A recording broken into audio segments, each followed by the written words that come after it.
Bismillahirrahmanirrahim. Al-haditsul awwalu ari hadis anu kahiji an Abdillah bin Umar eta tetep katampi ti Sayyidina Abdullah bin Umar radhiya muga mikaridho saha Allah Ta'ala anhuma ti itu Abdullah sareng Sayyidina Umar. Qala parantos ngadawuh itu Abdullah bin Umar kana lafad qala parantos ngadawuh saha Rasulullah sallallahu alaihi wasallam kana lafad arwahimuna ari pirang-pirang jalma anu mika asih yarhamu eta mika asih hum ka itu rahimun saha ar-rahmanu zat Allah anu maha rahman anu maha mika asih.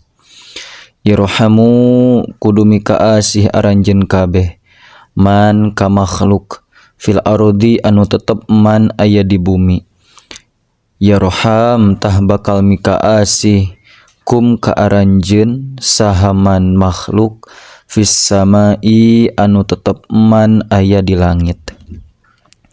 Al khobaru ari hadis bitamamihi eta tetep kalawan sampurnana itu khobar.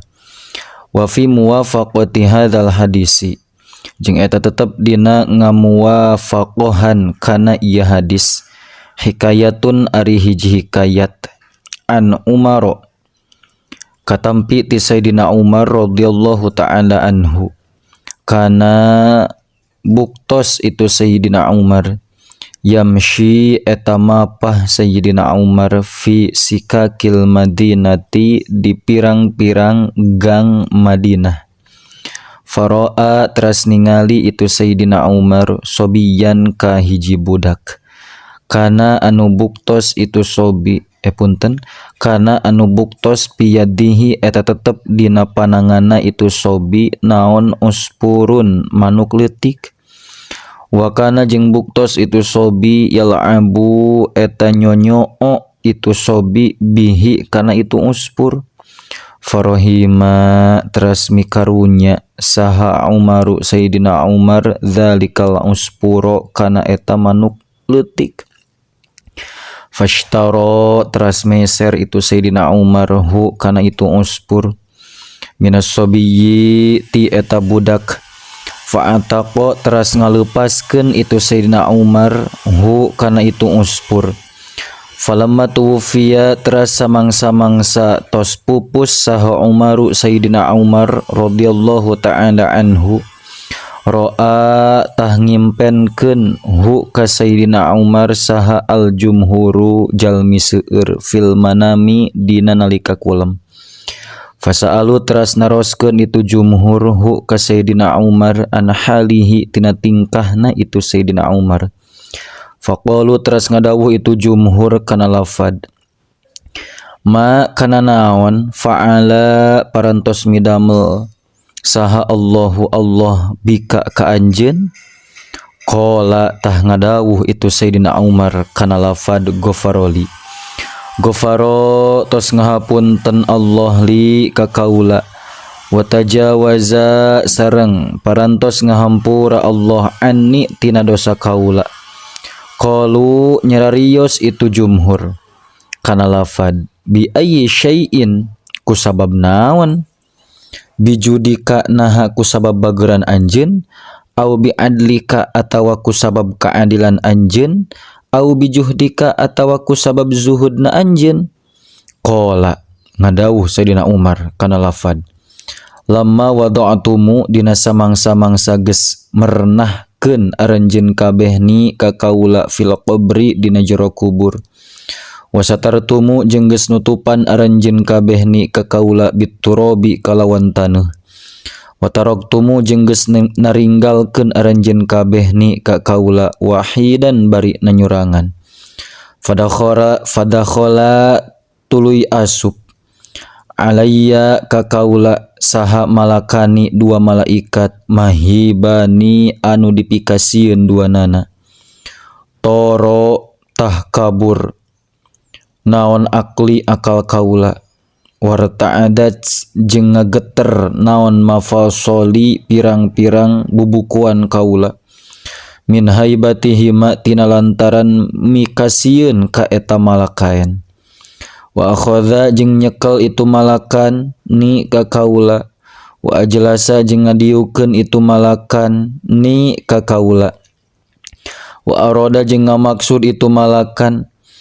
ayas ala kana yen nanya itu malakan ni ka kaula fasami'atu tuluy ngadenge kaula nidaan kana panggero minal hatipi ti hatip hatip teh suara tapi tanpa kelihatan jirimna naon cenah anu ka kuping ku Sayyidina Umar teh utsruka kudu ninggalkeun aranjeun duaan abdi ka abdi kami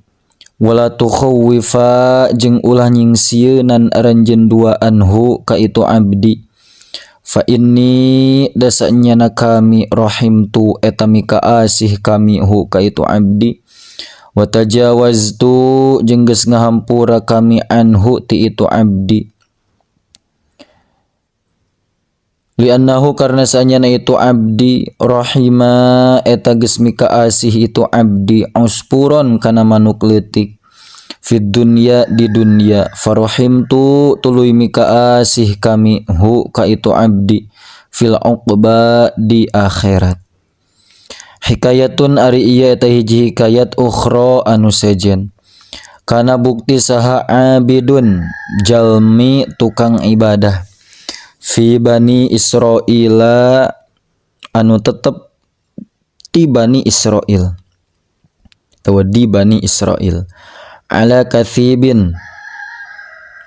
eta tetep dina luhureun gunukan minar romali anu tetep tina keusik wa qad asoba bari nyata geus ngeunaan bani Israila ka bani Israil naon majamatun kalaparan fayatamanna teras ngarep-ngarep itu abid fi nafsihi dina dirina itu abid anna hadza kana sanyana ieu keusik ieu romal laukana eta lamun bukti itu romal daqiqon eta tipung la usbi'u tah yakin rek ngawaregkeun kaula butuna bani Israila kana pirang-pirang beuteungna kaum bani Israil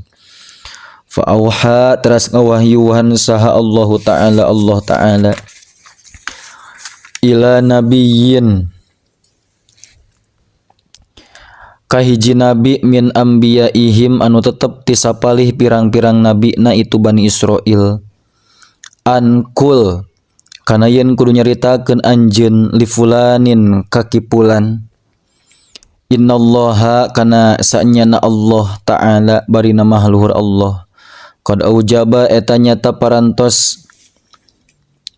ngamistikeun Allah laka pikeun anjeun minal ajri tina ganjaran ma laukana kana yen lamun bukti itu romal daqiqon eta tipung fatasaddaqta tuluy nyodakohkeun anjeun bihi kana dakik faman tah sahajal marahima anu mika asih si eman ibadallahi ka pirang-pirang abdi na Allah yarham tah mika asihu ka itu eman saha Allah Ta'ala fa inna dzalikal abda dasanyana itu abdi lamma rahima eta samang-samang samika asih itu abdu ibadallahi ka pirang-pirang abdi na Allah biqaulihi ku ucapanana itu abdu lapad laukana hadza daqiqon laukana lamun bukti naon hadza itu romal daqiqon eta tipung la usbi'u tahrek ngawaregkeun kaula annasa ka jalma-jalma fawajada tah manggihan itu abdu ats-tsawaba kana ganjaran kama lau fa'ala sapertikeun yen geus sapertikeun yen lamun migawe itu abdu atau tiasa deui kama sapertikeun perkara lau fa'ala lamun migawe itu abdu kana itu emma kantun al haditsus tsani cekap wallahu a'lam bissawab.